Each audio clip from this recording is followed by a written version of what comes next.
ഞാൻ Sudharma, സൈക്കോളജിസ്റ്റാണ്, NLP grand മാസ്റ്ററാണ്.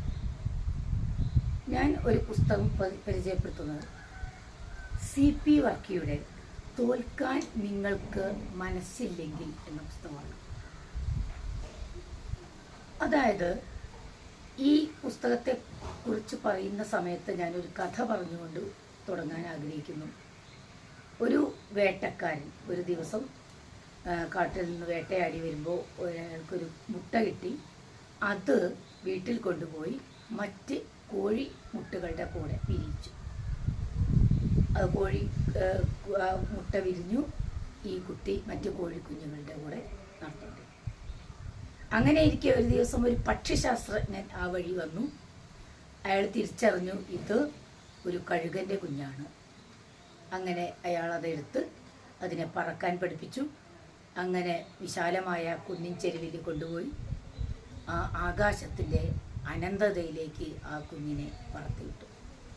ആദ്യം ആ കഴുകൻ കുഞ്ഞൊന്ന് മടിച്ചു. കാരണം കോഴിക്കുഞ്ഞായിട്ട് വളർന്ന തനിക്ക് പറക്കാൻ കഴിയും, അങ്ങനെ ഒരു കഴിവുണ്ട് എന്ന് ആ കഴുകൻ കുഞ്ഞ് അതുവരെ വിചാരിച്ചിരുന്നില്ല.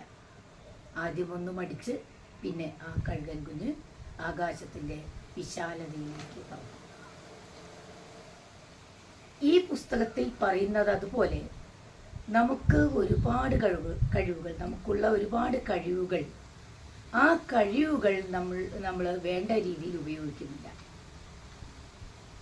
അപ്പോൾ ചുരുക്കത്തിൽ നമ്മെക്കുറിച്ച് മറ്റാരൊക്കെയോ നമ്മളെ കഴിഞ്ഞ തലമുറയിലുള്ളവരോ സുഹൃത്തുക്കളോ ചുറ്റുമുള്ളവരോ ആരൊക്കെയോ തയ്യാറാക്കിയ ഒരു സ്ക്രിപ്റ്റ് ആണ് നമ്മൾ ജീവിക്കാൻ വേണ്ടി തിരഞ്ഞെടുത്തിരിക്കുന്നത്.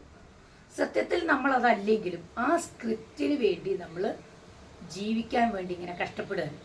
നമ്മൾ ആദ്യം ചെയ്യേണ്ടത് ആ സ്ക്രിപ്റ്റ് മാറ്റി എഴുതുക എന്നുള്ളതാണ്. നമ്മുടെ കഴിവിനനുസരിച്ച് നമ്മുടെ കഴിവുകൾ തിരിച്ചറിഞ്ഞുകൊണ്ട് നമ്മൾ ഒരു പുതിയ സ്ക്രിപ്റ്റ് തയ്യാറാക്കുകയും അതനുസരിച്ച് ജീവിക്കുകയാണ് വേണ്ടത്. ഈ പുസ്തകത്തിൽ നമുക്ക് ചെയ്യാൻ കഴിയുന്ന, നമുക്ക് ഈ പരിമിതികളെ മറികടക്കാവുന്നതിനുള്ള എന്തെല്ലാം മാർഗങ്ങളുണ്ട്. അതായത് ഉദാഹരണത്തിന് ഭയം, ഫോബിയ, പല ഫോബിയയെ കൊണ്ട് കഷ്ടപ്പെടുന്ന ആളുകളുണ്ട്. ഈ ഫോബിയ മാറ്റാൻ വേണ്ടി നമ്മൾ എന്താ ചെയ്യുന്നത്? എന്താണോ പേടി അതിൽ തന്നെ ഇറങ്ങിച്ചെന്ന് നമ്മളത് ചെയ്യുകയാണ്, പരിശീലിക്കുകയാണ്. അതുപോലെ ഈ പുസ്തകം നമ്മൾ വായിക്കുന്ന ഓരോ വ്യക്തിക്കും ഒരുപാട് വെളിച്ചം പകരുന്നതാണ്. തീർച്ചയായും നമ്മുടെ വ്യക്തിയെ പുതിയ വ്യക്തിത്വവുമായിട്ട് ഒരു പുതിയ നല്ല വഴിയിലേക്ക് വെളിച്ചം വീശുന്ന പുസ്തകമാണിത്. തീർച്ചയായിട്ടും എല്ലാവരും വായിക്കേണ്ടതാണ് എന്ന് പറഞ്ഞുകൊണ്ട് എല്ലാവർക്കും സ്നേഹം.